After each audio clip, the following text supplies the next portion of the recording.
There's no other way to say it. We lived in a haunted house. I shudder sometimes looking back on it, just thinking about the long, creepy nights and the almost constant feeling of being watched. Around the age of 14, my older sister got interested in drums. She wanted to learn so she could play at church, and my parents, wanting to encourage this, bought her a cool new drum kit that we kept in the kitchen. We loved it at first. We'd all take turns just messing around and wildly banging on them, no rhythm or beat, just making each other laugh as we pretended to be like rock stars. But these drums, as funny as it sounds, would eventually become a great source of fear for us. One night, I was lying in bed awake. The rest of the house was asleep. I started to have that uneasy feeling creep over me, that sense that there was something hiding just out of sight, waiting to pop out and scare me. So I was lying there, trying to distract myself with happier thoughts, when I hear a very strange sound. It was quiet, but definitely easy to hear. It took me by surprise. What on earth, I think? I can hear faint, low drumming. Not like drumming where you can hear the cymbals and snare being hit. It was more tribal sounding, very low and bassy. Kind of like the Jumanji drumming from the original movie, if you can remember that. I listened hard as I tried to rationalize it. No way, I think. It can't be. But after listening for a while, it was pretty undeniable. I froze in fear. I felt too scared to move or do anything. I knew I should probably run and wake my parents up, but it just felt like whatever was doing that would hear me and rush upstairs for me. So I was left to just lie there and listen to that awful, frightening drumming sound. It really was just the perfect volume to not wake anyone up, but also loud enough to hear it very clearly.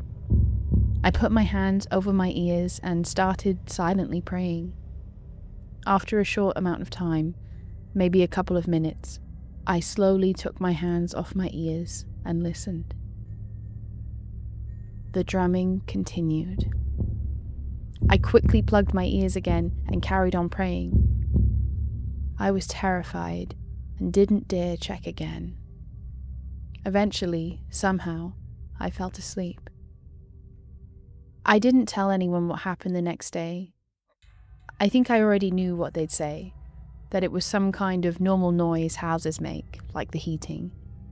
I knew I would be dismissed or maybe even laughed at, so I kept quiet. But that wouldn't be the last time I'd hear that drumming sound. Far from it, actually. After that first incident, I would go on to hear the drumming sound on and off for many, many nights. I never got used to it. It would always terrify me, and I'd always react the same, plug my ears and pray, hoping that it would eventually stop. Sometimes it did. One night, I had a particularly bad scare with hearing footsteps, which was also a common occurrence, coming from downstairs and going into my dad's office. It was too much to handle, so I went into my parents' room and woke my mum up. I asked her to pray with me. She was kind and woke up and came into my room to talk to me. She asked me what was going on. I decided right then and there to tell her about the drumming. I told her that I hear it all the time, that it was relentless, that it was torturing me with fear. I told her if we're quiet, we'd hear it right now. She said, "What do you mean? That's not possible." But I whispered, "Just listen." So we did. We listened in silence for all of 10 seconds. And I can hear it, that very clear, distinct, low drumming sound.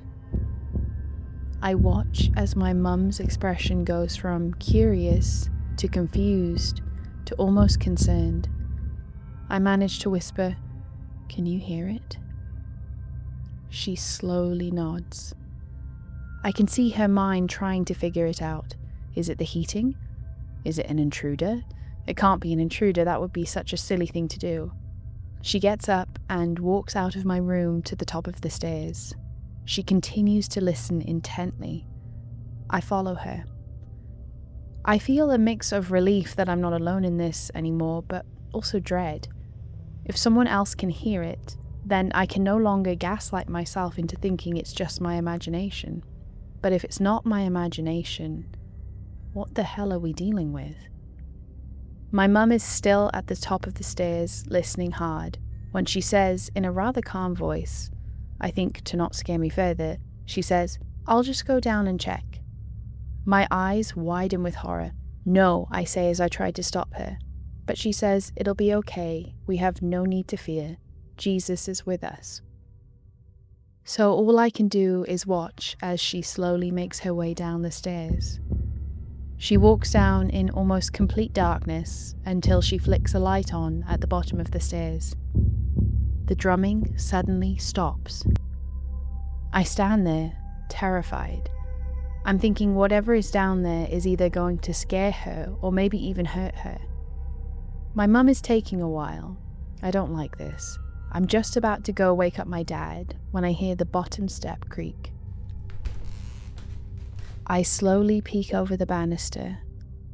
It's my mum, coming back up. I let out a sigh of relief. I ask her if she saw anything. She says no, there's nothing down there, and she notes that the drumming sound has stopped.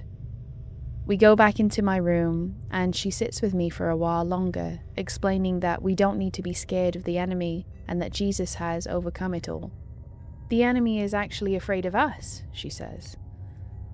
But as comforting as that might sound to someone, I can't really take it in. That's great for you, I think, but I'm in the trenches every night. After that, we talk and pray some more, but eventually she leaves to go back to bed, and I'm left there, alone again. At least it's been thoroughly checked though, I think to myself, and the drumming has stopped, which is good. Maybe my mum did scare off whatever entity was making that noise. After some time, I start to get tired. My eyelids get heavy, but just as I'm about to drift off. No, I think. I plug my ears again. I just stare up at my ceiling, feeling totally helpless. Eventually, we moved from that house, to come to Canada actually. My parents had that house up for sale for ages. They had to reduce the price a few times because no one would buy it. One day, a strange middle-aged couple came along to view the house. Something was just off about them. I couldn't really place it. They wanted to buy the house immediately, which was awesome. My mum and dad were so relieved. But a short time after, through keeping in touch with our old neighbours, we discovered the couple were actually Satanists. They were trying to, I guess, proselytize and get the neighbours to join them. They even had 666 on their license plates. Me and my siblings just knew they took an interest in that house because of its weird, dark energy. There's no doubt in my mind about that. Years later, my sister one day would mention how awful it was to hear the drums at night. I remember being so shocked but also relieved that, again, someone else heard it too. She would tell me about her sleepless nights lying in bed, trying to rationalize the drumming sounds, but knowing deep down it was something demonic. I told her I heard it so many nights as well, and that even Mum did one night. She was very surprised to hear that. We were all so affected by living there. I'm so glad we moved. Anyways, that's all for now. Thanks so much for listening. If you liked it, please like and subscribe. It really helps. Until next time, friends. Goodbye.